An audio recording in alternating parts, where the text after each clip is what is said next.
Doctor says this will make you feel better. Yeah.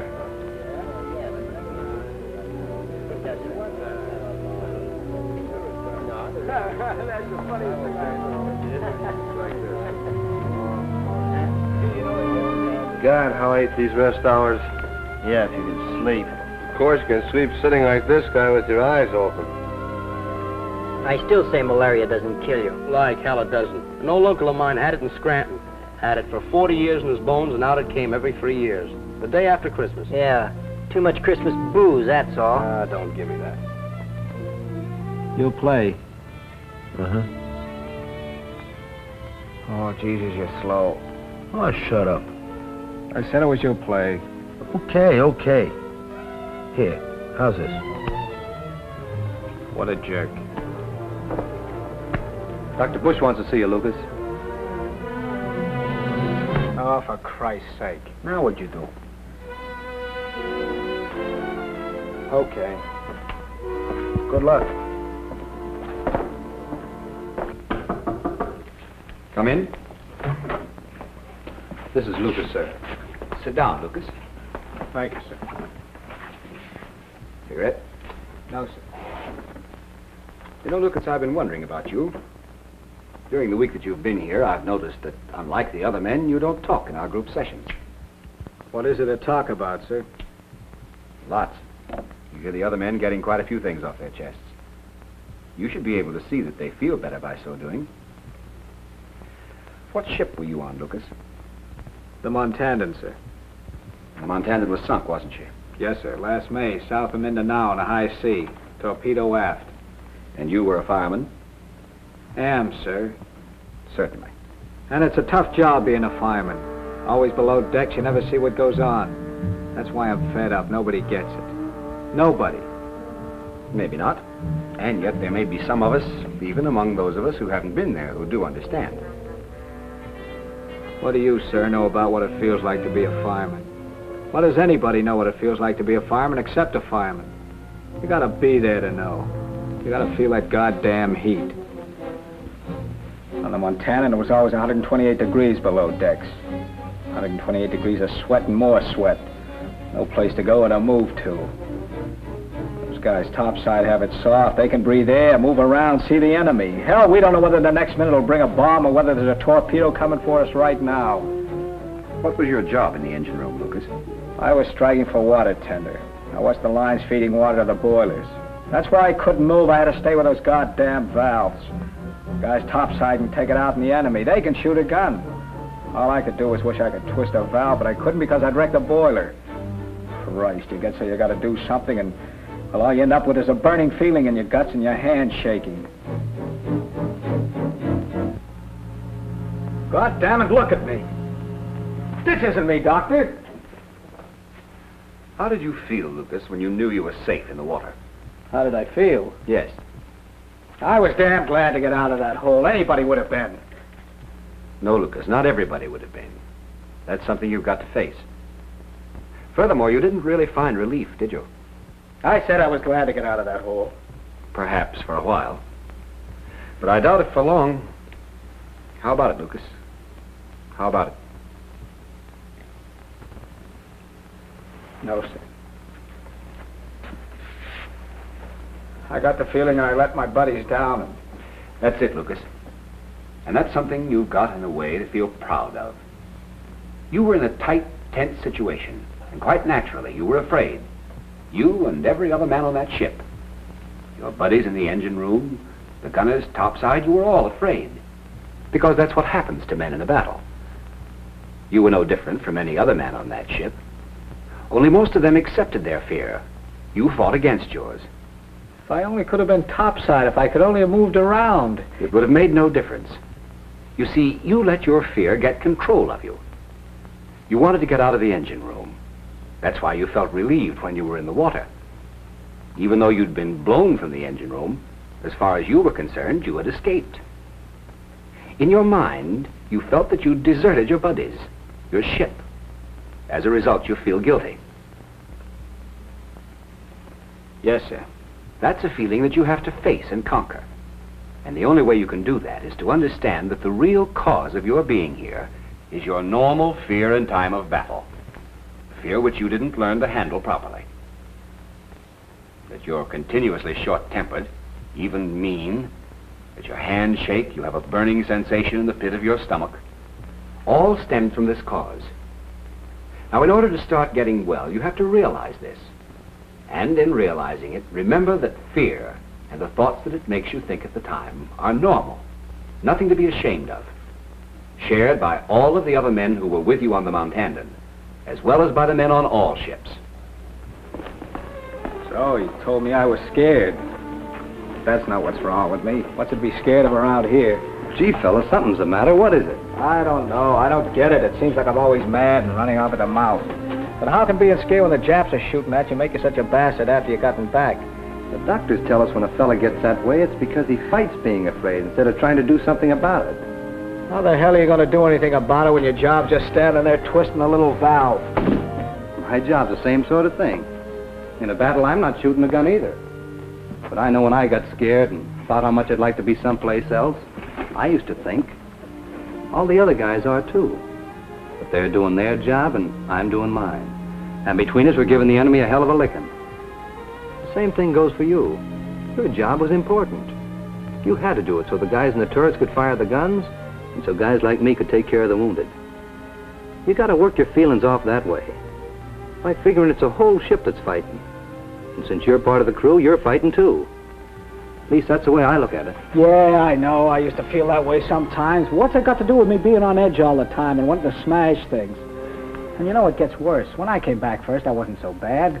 When I saw all these guys sitting around at their desk, shining their pants, gold bricking, I thought what me and my buddies had been through, and, well, that's what got me started. Did you ever stop and think that maybe those fellows didn't want to be sitting at desks? Maybe they were there because they were told to be? Don't give me that. They like it. They like shoving us around, the yellow bellies. I hadn't been at that relocation center more than 2 hours before I got wise to them. Come on, clear the gangway. You're not allowed to stand around here. No, we're just waiting for small stores to open. I don't care what you're waiting for. Get going. For Christ's sake, mate, what kind of a Navy is this? If you don't start moving along, sailor, you'll be finding out. Yeah, it was just one little thing after another. Hell, do this, do that.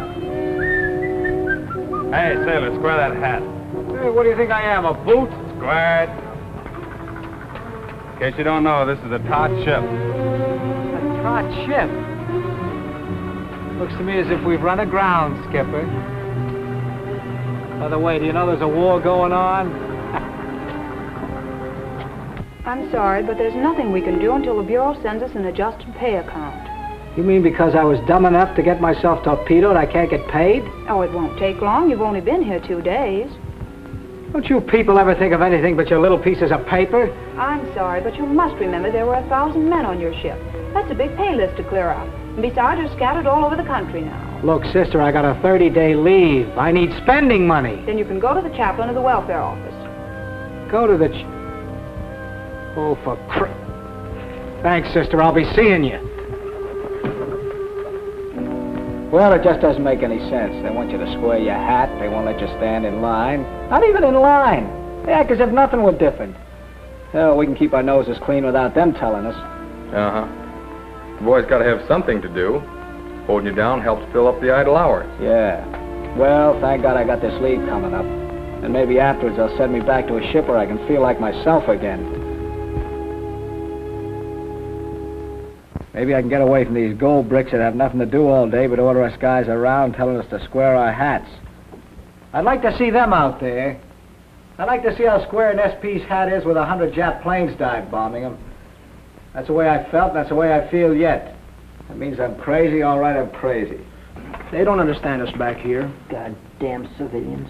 If they knew what it's like being asleep in a foxhole and having a Jap land on your back and having to fight it out with him with a knife, I don't think they'd stay home so often on Mondays. You're damn right they wouldn't. I guess you're all proving how irritable you are this morning. Don't think we like it. I'm sure you don't. One of the unfortunate things about being bad-tempered and quick to take offense is that you cut yourself off from most people. Now, there's one thing to get straight right away.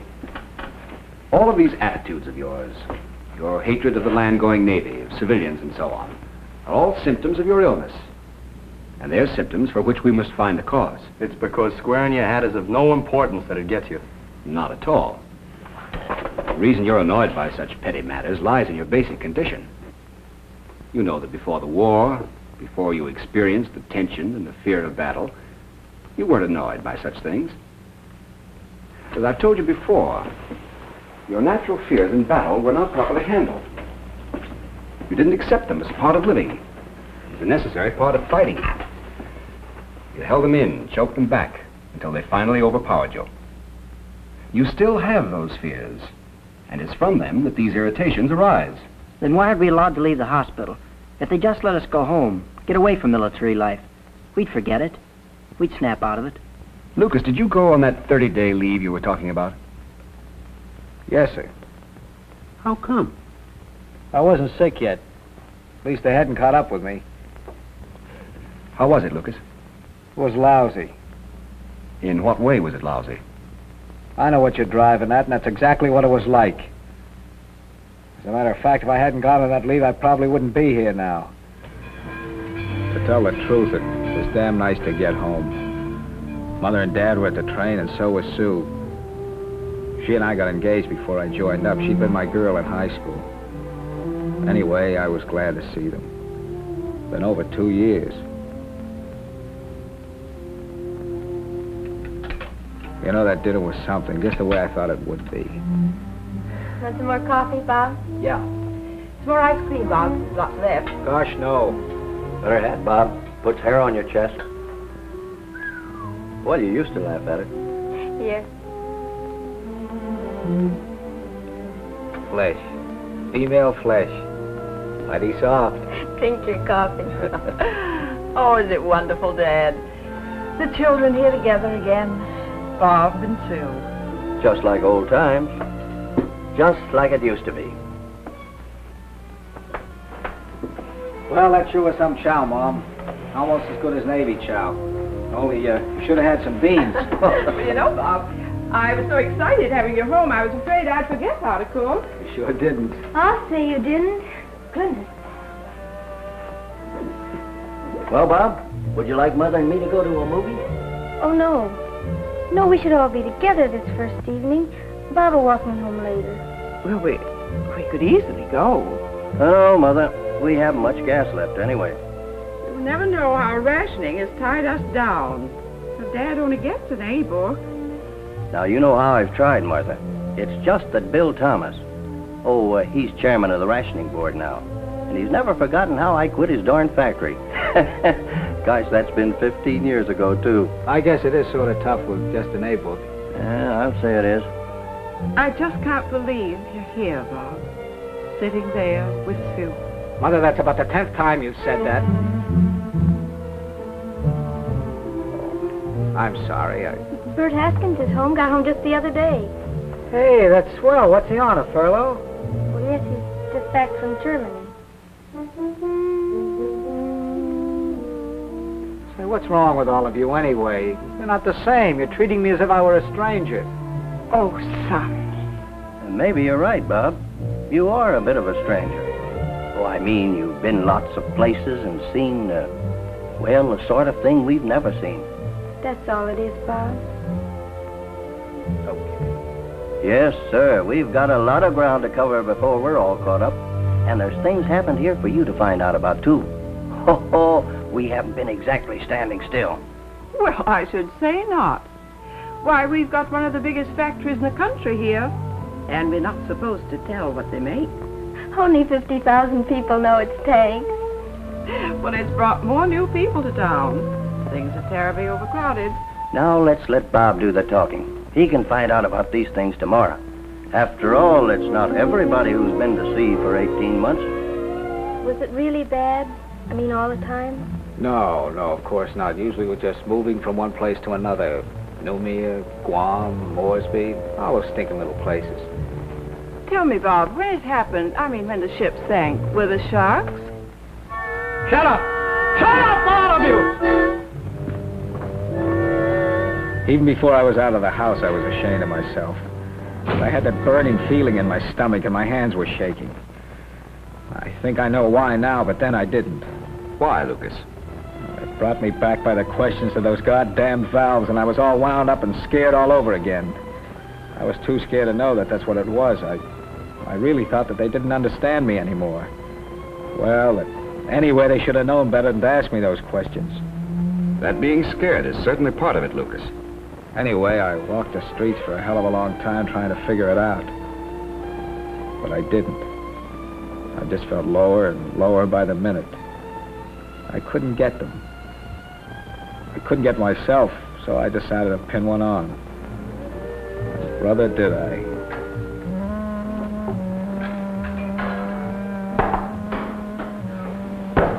Give me another. Yeah, you've had most of it. Finish it. Smart guy, huh? What's eating you, sailor? Not a goddamn thing. Is this your hometown, sailor? Yeah. Been home long? This afternoon. Oh, had a fight with your girl, huh? No. Have you got a girl? Been away a long time, haven't you? Christ, how many more questions you got? Hell, it's near closing time. You're the last customer. I'd just as soon talk. Well, I wouldn't. Been lots of places, haven't you? Hell, yes. What's that first ribbon for? That's the Continental area. It's the one the gold bricks wear. What have you got it on for? Christ, you got me. That's a good one. What's the middle ribbon? That's for Africa. This is the Pacific. The one with the stars in it. They're for getting shot at. A lot of them, aren't there? I'll say there are. Plenty of shells behind them, too.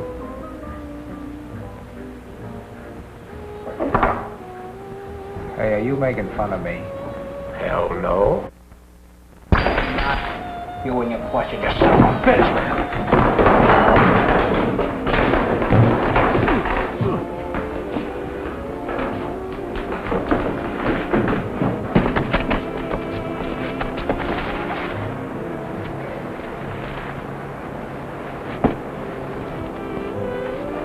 Go home, sailor. Make it up with somebody.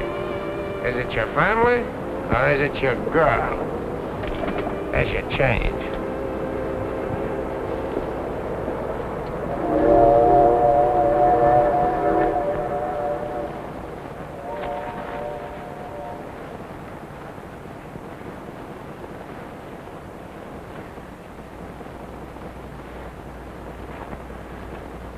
So I went home.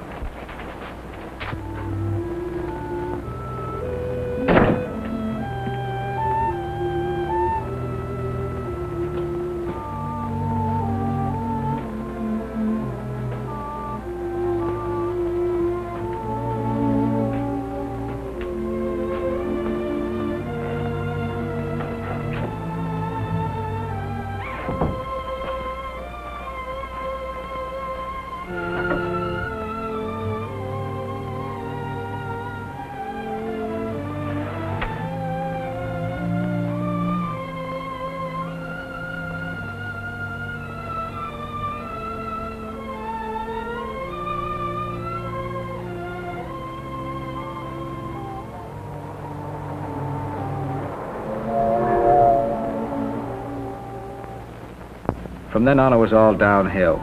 Little things got me. One night, I was waiting for Sue to get dressed. We had a date. Her kid brothers were in the room playing. Jesus, Larry, watch out!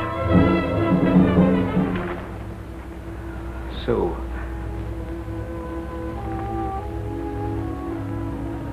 I was only really happy when I was with those of the old gang who had come back, particularly with Bert Haskins, who'd lost an arm at Aachen. They hadn't told me that first night. Thought they'd spare my feelings. Well, I'll tell you, us guys that know we got to stick together. You know, I was thinking when enough of us get back, we can rent a place like that old vacant storeroom down on Market Street and have a club of our own. Yeah, I could start working on it right now. Why not? Sure. Good idea. I'll call Tom McGinnis tomorrow. He's good at raising money. You know, fellas, we got something there. We can sit around shooting the breeze, have a bar, throw parties. It'll be a place of our own. But it was with Sue that there was the real trouble. We just couldn't hit it off anymore. God knows we tried. It was all right when we couldn't talk.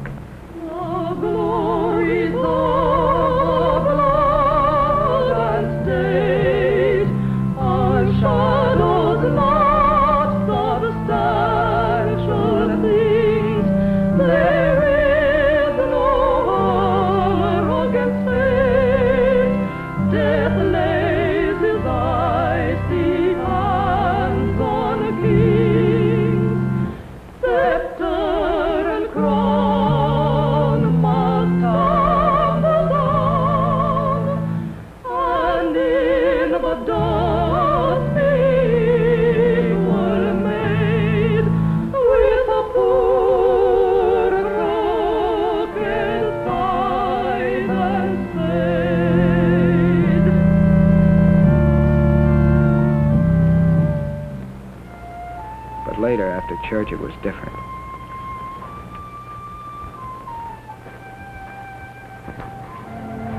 It's hard to think what it's like in summer. Leaves in the trees, and hot and thunderstorms. Remember when we used to come out here for weenie roast and all? Yeah, I wonder what's happened to that old hay wagon, that old horse. It was wonderful riding in that wagon. All of us singing. And there was always a moon, wasn't there? Seems that way. Not it certainly was a long time ago. Not so long. Back to senior year in high school. The time that we went swimming right over there. You proposed to me in the water.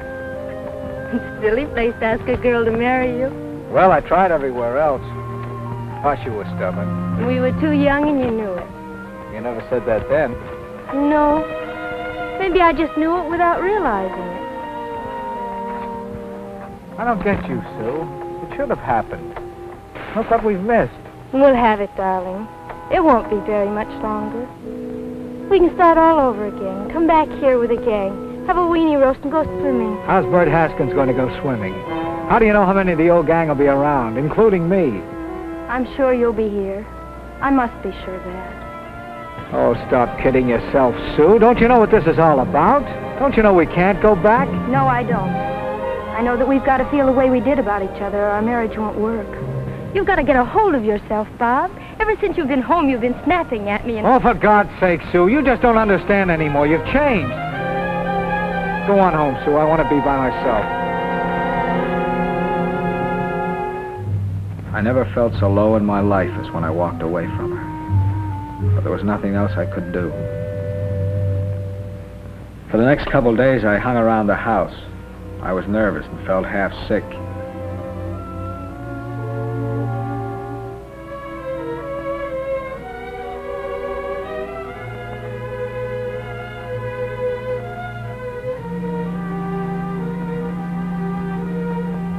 Dad got the idea it might do me good to go hunting.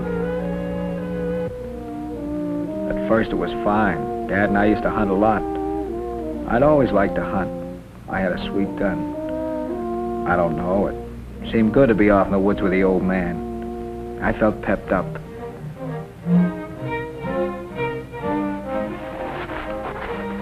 You skirt the woods here, Bob. I'll go in and see what I can flush. Okay. Don't shoot me by mistake now. I'm no rabbit. Okay.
sake, what'd you bring me out here for?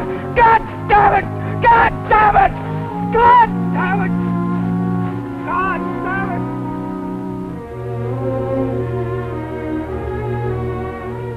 it! So Dad took me to the doctor.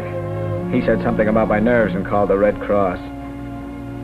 The Red Cross called the Navy. And that's that. No, brother. Don't want to go home. Don't want to go home until you're well. The thing I don't understand is why did Lucas get all hot and bothered about a rabbit? He didn't have to fire a gun in combat. Do you know why, Lucas? No, sir. Lucas, tell the class again about that torpedoing. Torpedoing? Yes. How did you feel when you were in the water? I've told you over and over again, for God's sake, I felt glad. Glad I was out of that ship. Is that all? Yes. Yes, yes. I don't think so, or you wouldn't be so excited about it. Well, it is. God damn it, it is. I tell you it is.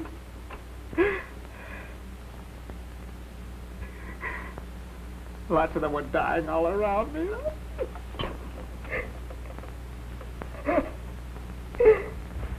Easy now, Lucas. Easy.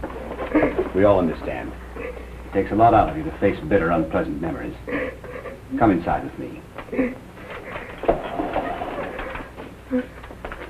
I'll be back in a moment.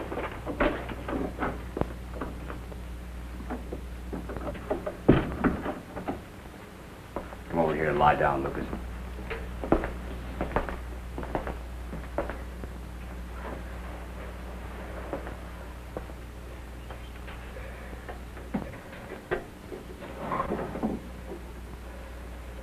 To say all that takes guts.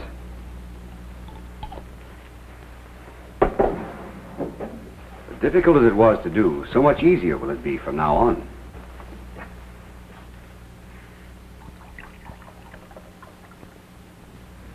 You can't dislodge deep-seated, sensitive feelings without hurting. You'll feel better shortly. Here, take this. It'll help you relax.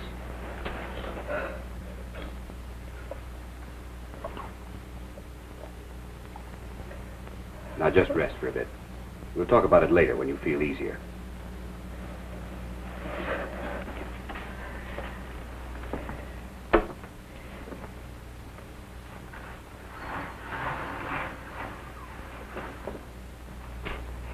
You'll feel much better when you wake up. I'll be back.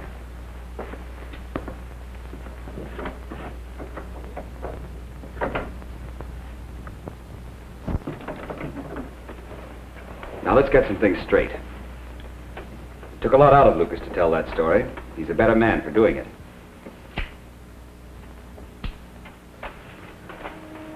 Every one of you must go through a similar realization of what lies behind symptoms, regardless of what they are.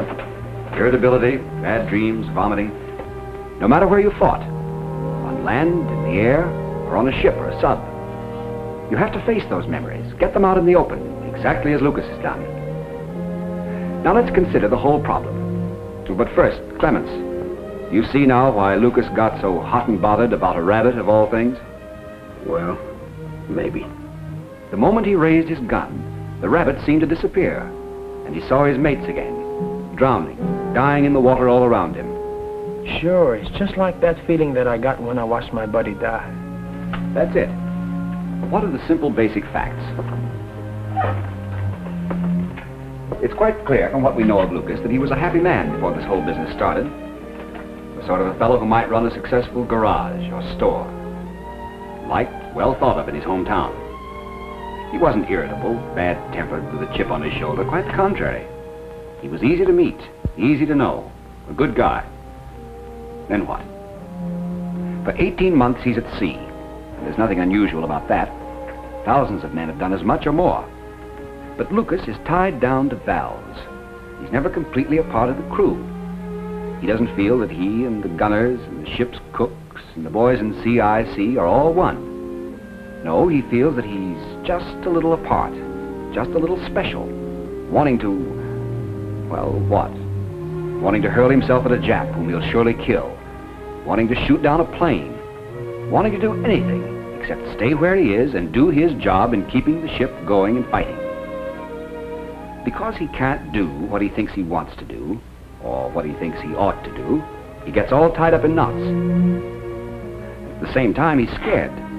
Scared just as you and every other man is scared when your lives are at stake. But Lucas wants his own kind of personal release for that fear. He doesn't realize that the torpedomen and the gunners, the bridge, and he himself all have to work together to bring down that Jap plane, to blow up that Jap DD. It isn't a one-man job, and one man can't get rid of his fear at the expense of others, especially when they're all in the same boat. This wanting to do something that isn't his job is his manner of running away, only he can't. The ship and his conscience both have him tied down to those valves. Then fate steps in and gives him what he wants. As a result, he's happy, safe in the water, blown out of his problem. And then he sees the crew, his buddies, burning, drowning, dying. And he feels that his safety is somehow a part of their misery, their deaths.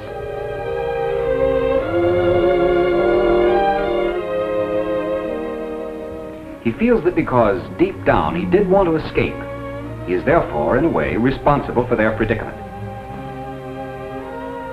There you have the facts. But what can Lucas do about them? What's done is done. He can't erase that. What he should do is to accept these feelings, understand them and discipline them. But he doesn't. Instead, he becomes touchy, fed up, confused and mean. Well, look what happened to him. When he first returned, he didn't seem different, calm on the surface. Nobody could tell that something was gnawing at him, fighting inside. But as the days went on, so did his fighting.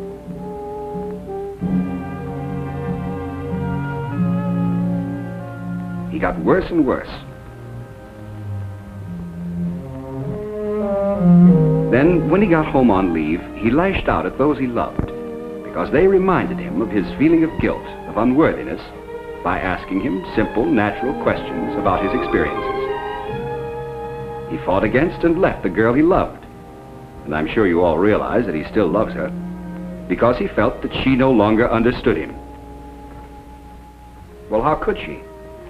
She only knew him by what he said and did. Why, he didn't even understand himself.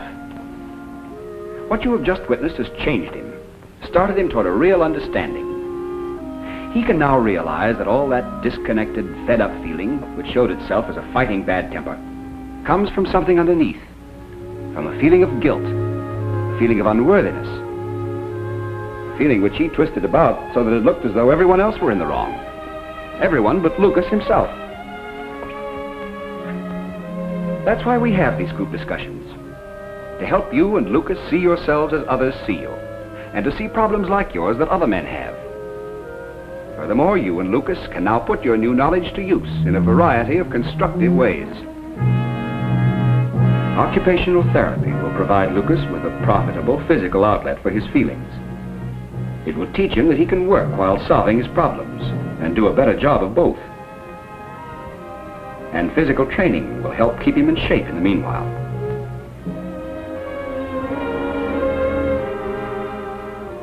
What goes for Lucas goes for you. For your irritation is only a symptom of feelings which you've buried or tried to deny. Like insomnia, or being depressed or sulky, or believing that you're no good, bad temper is a sign of something deeper, something which has to be faced and understood and worked out. When you can do with your problems what Lucas has done with his, you will be free of all your symptoms.